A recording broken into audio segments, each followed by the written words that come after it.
وَلَقَدْ جَاءَتْ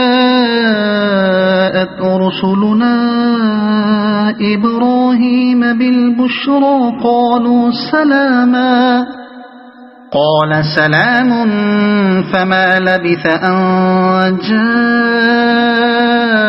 بِعِجْلٍ حَنِيذٍ۔ اور دیکھو ابراہیم کے پاس ہمارے فرشتے خوشخبری لیے ہوئے پہنچے، کہا تم پر سلام ہو۔ ابراہیم نے جواب دیا تم پر بھی سلام ہو۔ پھر کچھ دیر نہ گزری کہ ابراہیم ایک بھنا ہوا بچڑا ان کی ضیافت کے لیے لے آیا۔ اس سے معلوم ہوا کہ فرشتے حضرت ابراہیم علیہ السلام کے ہاں انسانی صورت میں پہنچے تھے، اور ابتداءً انہوں نے اپنا تعارف نہیں کرایا تھا، اس لیے حضرت ابراہیم علیہ السلام نے خیال کیا کہ یہ کوئی اجنبی مہمان ہیں، اور ان کے آتے ہی فوراً ان کی ضیافت کا انتظام فرمایا۔ فَلَمَّا رَأَىٰ أَيْدِيَهُمْ لَا تَصِلُ إِلَيْهِ نَكِرَهُمْ وَأَوْجَسَ مِنْهُمْ خِيفَةً قَالُوا لَا تَخَفْ إِنَّا أُرْسِلْنَا إِلَىٰ قَوْمِ لُوطٍ۔ مگر جب دیکھا کہ ان کے ہاتھ کھانے پر نہیں بڑھتے تو وہ ان سے مشتبہ ہو گیا اور دل میں ان سے خوف محسوس کرنے لگا۔ انہوں نے کہا ڈرو نہیں، ہم تو لوط کی قوم کی طرف بھیجے گئے ہیں۔ دل میں ان سے خوف محسوس کرنے لگا۔ بعض مفسرین کے نزدیک یہ خوف اس بنا پر تھا کہ جب ان اجنبی نوواردوں نے کھانے میں تعامل کیا تو حضرت ابراہیم علیہ السلام کو ان کی نیت پر شبہ ہونے لگا، اور آپ اس خیال سے اندیشہ ناک ہوئے کہ کہیں یہ کسی دشمنی کے ارادے سے تو نہیں آئے ہیں، کیونکہ عرب میں جب کوئی شخص کسی کی ضیافت قبول کرنے سے انکار کرتا تو اس سے یہ سمجھا جاتا تھا کہ وہ مہمان کی حیثیت سے نہیں آیا ہے بلکہ قتل و غارت کی نیت سے آیا ہے، لیکن بعد کی آیت اس تفسیر کی تائید نہیں کرتی۔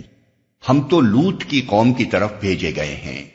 اس انداز کلام سے صاف ظاہر ہوتا ہے کہ کھانے کی طرف ان کے ہاتھ نہ بڑھنے سے ہی حضرت ابراہیم علیہ السلام تاڑ گئے تھے کہ یہ فرشتے ہیں، اور چونکہ فرشتوں کا علانیہ انسانی شکل میں آنا غیر معمولی حالات ہی میں ہوا کرتا ہے، اس لیے حضرت ابراہیم علیہ السلام کو خوف جس بات پر ہوا وہ دراصل یہ تھی کہ کہیں آپ کے گھر والوں سے یا آپ کی بستی کے لوگوں سے یا خود آپ سے کوئی ایسا قصور تو نہیں ہو گیا ہے جس پر گرفت کے لیے فرشتے اس صورت میں بھیجے گئے ہیں۔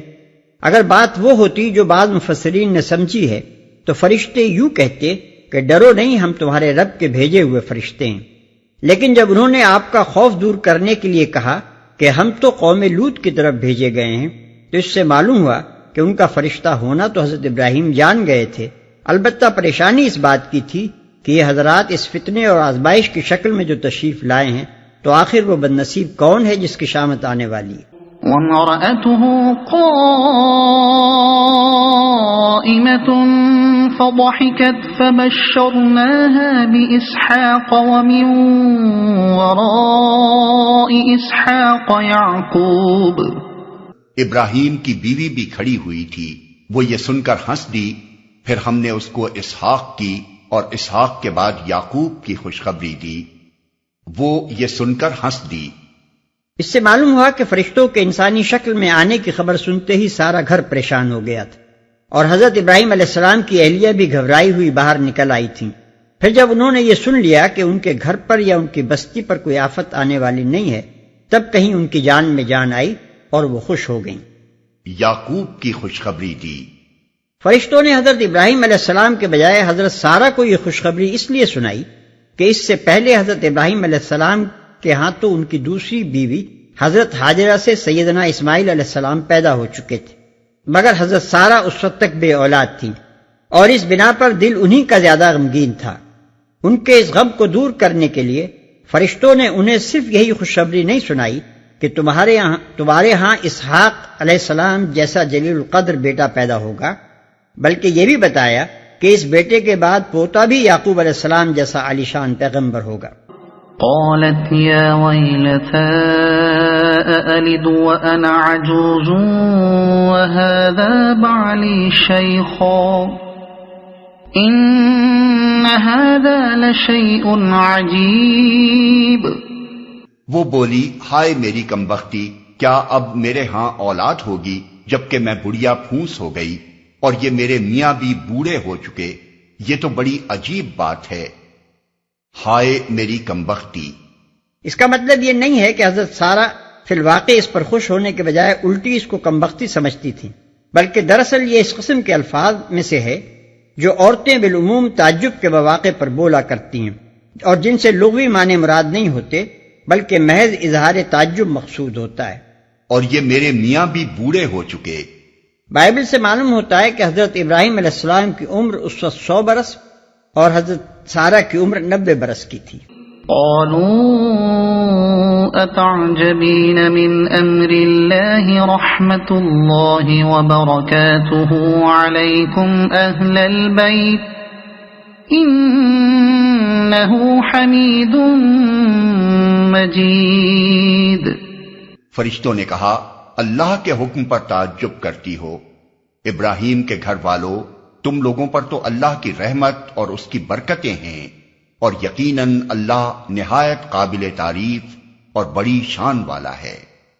اللہ کے حکم پر تعجب کرتی ہو، مطلب یہ ہے کہ اگرچہ عادتاً اس عمر میں انسان کے ہاں اولاد نہیں ہوا کرتی، لیکن اللہ کی قدرت سے ایسا ہونا کچھ بعید بھی نہیں ہے، اور جبکہ یہ خوشخبری تم کو اللہ کی طرف سے دی جا رہی ہے تو کوئی وجہ نہیں کہ تم جیسی ایک مومنہ اس پر تعجب کرے۔ فلما ذهب عن إبراهيم الروع وجاءته البشرى يجادلنا في قوم لوط۔ پھر جب ابراہیم کی گھبراہٹ دور ہو گئی اور اولاد کی بشارت سے اس کا دل خوش ہو گیا تو اس نے قوم لوط کے معاملے میں ہم سے جھگڑا شروع کیا۔ جھگڑے کا لفظ اس موقع پر اس انتہائی محبت اور ناز کے تعلق کو ظاہر کرتا ہے جو حضرت ابراہیم علیہ السلام اپنے خدا کے ساتھ رکھتے تھے۔ اس لفظ سے یہ تصویر آنکھوں کے سامنے پھر جاتی ہے کہ بندے اور خدا کے درمیان بڑی دیر تک رد و کج جاری رہتی ہے۔ بندہ اصرار کر رہا ہے کہ کسی طرح قوم لوط علیہ السلام پر سے عذاب ٹال دیا جائے۔ خدا جواب میں کہہ رہا ہے کہ یہ قوم اب خیر سے بالکل خالی ہو چکی ہے اور اس کے جرائم اس حد سے گزر چکے ہیں کہ اس کے ساتھ کوئی رعایت کی جا سکے، مگر بندہ ہے کہ پھر یہی کہے جاتا ہے کہ پروردگار اگر کچھ تھوڑی سی بھلائی بھی اس میں باقی ہو تو اسے اور ذرا مہلت دے دے، شاید کہ وہ بھلائی پھل لے آئے۔ بائبل میں اس جھگڑے کی کچھ تشریح بھی بیان ہوئی ہے، لیکن قرآن کا مجمل بیان اپنے اندر اس سے زیادہ معنوی وسعت رکھتا ہے۔ تقابل کے لیے ملاحظہ ہو کتاب پیدائش باب 18 آیت 23 تا 32۔ إن إبراهيم لحليم أواه منيب يا إبراهيم أعرض عن هذا إنه قد جاء أمر ربك وَإِنَّهُمْ آتِيهِمْ عَذَابٌ غَيْرُ مَغْضُوضٍ۔ حقیقت میں ابراہیم بڑا حلیم اور نرم دل آدمی تھا اور ہر حال میں ہماری طرف رجوع کرتا تھا۔ آخر کار ہمارے فرشتوں نے اس سے کہا، اے ابراہیم اس سے باز آ جاؤ، تمہارے رب کا حکم ہو چکا ہے، اور اب ان لوگوں پر وہ عذاب آ کر رہے گا جو کسی کے پھیرے نہیں پھر سکتا۔ اس سلسلہ بیان میں حضرت ابراہیم علیہ السلام کا یہ واقعہ خصوصاً قوم لوط علیہ السلام کے قصے کی تمہید کے طور پر بظاہر کچھ بے جوڑ سا محسوس ہوتا ہے، مگر حقیقت میں یہ اس مقصد کے لحاظ سے نہایت برمحل ہے جس کے لیے پچھلی تاریخ کے یہ واقعات یہاں بیان کیے جا رہے ہیں۔ اس کی مناسبت سمجھنے کے لیے حسب ذیل دو باتوں کو پیش نظر رکھیے۔ ایک، مخاطب قریش کے لوگ ہیں جو حضرت ابراہیم علیہ السلام کی اولاد ہونے کی وجہ ہی سے تمام عرب کے پیردادے، کعبۃ اللہ کے مجاور اور مذہبی و اخلاقی اور سیاسی و تمدنی پیشوائی کے مالک بنے ہوئے ہیں، اور اس گھمنڈ میں مبتلا ہیں کہ ہم پر خدا کا غضب کیسے نازل ہو سکتا ہے جبکہ ہم خدا کے اس پیارے بندے کی اولاد ہیں اور وہ خدا کے دربار میں ہماری سفارش کرنے کو موجود ہے۔ اس پندار غلط کو توڑنے کے لیے پہلے تو انہیں یہ منظر دکھایا گیا کہ حضرت نوح علیہ السلام جیسا عظیم الشان پیغمبر اپنی آنکھوں کے سامنے اپنی جگر گوشے کو ڈوبتے دیکھ رہا ہے اور تڑپ پر خدا سے دعا کرتا ہے کہ اس کے بیٹے کو بچا لیا جائے، مگر صرف یہی نہیں کہ اس کی سفارش بیٹے کے کچھ کام نہیں آتی بلکہ اس سفارش پر باپ کو الٹی ڈانٹ سننی پڑتی ہے۔ اس کے بعد اب یہ دوسرا منظر خود حضرت ابراہیم علیہ السلام کا دکھایا جاتا ہے کہ ایک طرف تو ان پر بے پایاں عنایات ہیں اور نہایت پیار کے انداز میں ان کا ذکر ہو رہا ہے، مگر دوسری طرف جب وہی ابراہیم خلیل انصاف کے معاملے میں دخل دیتے ہیں تو ان کے اصرار و الہ کے باوجود اللہ تعالیٰ مجرم قوم کے معاملے میں ان کی سفارش کو رد کر دیتا ہے۔ 2، اس تقریر میں یہ بات بھی قریش کے ذہن نشین کرنی مقصود ہے کہ اللہ تعالیٰ کا وہ قانون مکافات جس سے لوگ بالکل بے خوف اور مطمئن بیٹھے ہوئے تھے، کس طرح تاریخ کے دوران میں تسلسل اور باقاعدگی کے ساتھ ظاہر ہوتا رہا ہے، اور خود ان کے گرد و پیش اس کے کیسے کیسے کھلے کھلے آثار موجود ہیں۔ ایک طرف حضرت ابراہیم علیہ السلام ہیں جو حق و صداقت کی خاطر گھر سے بے گھر ہو کر ایک اجنبی ملک میں مقیم ہیں، اور بظاہر کوئی طاقت ان کے پاس نہیں ہے، مگر اللہ تعالیٰ ان کے حسن عمل کا یہ پھل ان کو دیتا ہے کہ بانجھ بیوی کے پیٹ سے بڑھاپے میں اسحاق علیہ السلام پیدا ہوتے ہیں، پھر ان کے ہاں یعقوب علیہ السلام کی پیدائش ہوتی ہے، اور ان سے بنی اسرائیل کی وہ عظیم الشان نسل چلتی ہے جس کی عظمت کے ڈنکے صدیوں تک اسی فلسطین و شام میں بجتے رہے جہاں حضرت ابراہیم علیہ السلام ایک بے خانمہ مہاجر کی حیثیت سے آ کر آباد ہوئے تھے۔ دوسری طرف قوم لوط ہے جو اسی سرزمین کے ایک حصے میں اپنی خوشحالی پر مگن اور اپنی بدکاریوں میں مست ہے، دور دور تک کہیں بھی اس کو اپنی شامت اعمال کے آثار نظر نہیں آ رہے ہیں، اور لوط علیہ السلام کی نصیحتوں کو وہ چٹکیوں میں اڑا رہی ہے، مگر جس تاریخ کو ابراہیم علیہ السلام کی نسل سے ایک بڑی اقبال مند قوم کے اٹھائے جانے کا فیصلہ کیا جاتا ہے، ٹھیک وہی تاریخ ہے جب اس بدکار قوم کو دنیا سے نیست و نابود کرنے کا فرمان نافذ ہوتا ہے، اور وہ ایسے عبرتناک طریقے سے فنا کی جاتی ہے کہ آج اس کی بستیوں کا نشان کہیں ڈھونڈے نہیں ملتا۔ وَلَمَّا جَاءَتْ رُسُلُنَا لُوطًا سِيءَ بِهِمْ وَضَاقَ بِهِمْ ذَرْعًا وَقَالَ هَذَا يَوْمٌ عَصِيبٌ۔ اور جب ہمارے فرشتے لوط کے پاس پہنچے تو ان کی آمد سے وہ بہت گھبرایا اور دل تنگ ہوا اور کہنے لگا کہ آج بڑی مصیبت کا دن ہے۔ اس قصے کی جو تفصیلات قرآن مجید میں بیان ہوئی ہیں ان کے فہوائے کلام سے یہ بات صاف مترشح ہوتی ہے کہ یہ فرشتے خوبصورت لڑکوں کی شکل میں حضرت لوط علیہ السلام کے ہاں پہنچے تھے، اور حضرت لوط علیہ السلام اس بات سے بے خبر تھے کہ یہ فرشتے ہیں۔ یہی سبب تھا کہ ان مہمانوں کی آمد سے آپ کو سخت پریشانی اور دل تنگی لاحق ہوئی۔ اپنی قوم کو جانتے تھے کہ وہ کیسی بد کردار اور کتنی بے حیا ہو چکی ہے۔ وَجَاءَهُ قَوْمُهُ يُهْرَعُونَ إِلَيْهِ وَمِن قَبْلُ كَانُوا يَعْمَلُونَ السَّيِّئَاتِ قَالَ يَا قَوْمِ هَؤُلَاءِ بَنَاتِي هُنَّ أَطْهَرُ لَكُمْ فَاتَّقُوا اللَّهَ وَلَا تُخْزُونِ فِي ضَيْفِي أَلَيْسَ مِنكُمْ رَجُلٌ رَشِيدٌ۔ ان مہمانوں کا آنا تھا کہ اس کی قوم کے لوگ بے اختیار اس کے گھر کی طرف دوڑ پڑے۔ پہلے سے وہ ایسی ہی بدکاریوں کے خوگر تھے۔ لوط نے ان سے کہا، بھائیو، یہ میری بیٹیاں موجود ہیں، یہ تمہارے لیے پاکیزہ تر ہیں، کچھ خدا کا خوف کرو اور میرے مہمانوں کے معاملے میں مجھے ذلیل نہ کرو۔ کیا تم میں کوئی بھلا آدمی نہیں؟ یہ تمہارے لیے پاکیزہ تر ہیں۔ ہو سکتا ہے کہ حضرت لوط علیہ السلام کا اشارہ قوم کی لڑکیوں کی طرف ہو، کیونکہ نبی اپنی قوم کے لیے بمنزلہ باپ ہوتا ہے، اور قوم کی لڑکیاں اس کی نگاہ میں اپنی بیٹیوں کی طرح ہوتی ہیں، اور یہ بھی ہو سکتا ہے کہ آپ کا اشارہ خود اپنی صاحبزادیوں کی طرف ہو۔ بہرحال دونوں صورتوں میں یہ گمان کرنے کی کوئی وجہ نہیں ہے کہ حضرت لوط علیہ السلام نے ان سے زنا کرنے کے لیے کہا ہوگا۔ یہ تمہارے لیے پاکیزہ تر ہیں کا فقرہ ایسا غلط مفہوم لینے کی کوئی گنجائش نہیں چھوڑتا۔ حضرت لوط علیہ السلام کا منشا صاف طور پر یہ تھا کہ اپنی شہوت نفس کو اس فطری اور جائز طریقے سے پورا کرو جو اللہ نے مقرر کیا ہے، اور اس کے لیے عورتوں کی کمی نہیں ہے۔ قالوا لقد علمت ما لنا في بناتك من حق وإنك لتعلم ما نريد۔ انہوں نے جواب دیا، تجھے تو معلوم ہی ہے کہ تیری بیٹیوں میں ہمارا کوئی حصہ نہیں ہے، اور تو یہ بھی جانتا ہے کہ ہم چاہتے کیا ہیں۔ تیری بیٹیوں میں ہمارا کوئی حصہ نہیں ہے۔ یہ فقرہ ان لوگوں کے نفس کی پوری تصویر کھینچ دیتا ہے کہ وہ خباثت میں کس قدر ڈوب گئے تھے۔ بات صرف اس حد تک ہی نہیں رہی تھی کہ وہ فطرت اور پاکیزگی کی راہ سے ہٹ کر ایک گندی خلاف فطرت راہ پر چل پڑے تھے، بلکہ نوبت یہاں تک پہنچ گئی تھی کہ ان کی ساری رغبت اور تمام دلچسپی اب اسی گندی راہ ہی میں تھی۔ ان کے نفس میں اب طلب اس گندگی ہی کی رہ گئی تھی، اور وہ فطرت اور پاکیزگی کی راہ کے متعلق یہ کہنے میں کوئی شرم محسوس نہ کرتے تھے کہ یہ راستہ تو ہمارے لیے بنا ہی نہیں ہے۔ یہ اخلاق کے زوال اور نفس کے بگاڑ کا انتہائی مرتبہ ہے، جس سے فروتر کسی مرتبے کا تصور نہیں کیا جا سکتا۔ اس شخص کا معاملہ تو بہت ہلکا ہے جو محض نفس کی کمزوری کی وجہ سے حرام میں مبتلا ہو جاتا ہو، مگر حلال کو چاہنے کے قابل اور حرام کو بچنے کے قابل چیز سمجھتا ہو۔ ایسا شخص کبھی سدھر بھی سکتا ہے، اور نہ سدھرے تب بھی زیادہ سے زیادہ یہی کہا جا سکتا ہے کہ وہ ایک بگڑا ہوا انسان ہے۔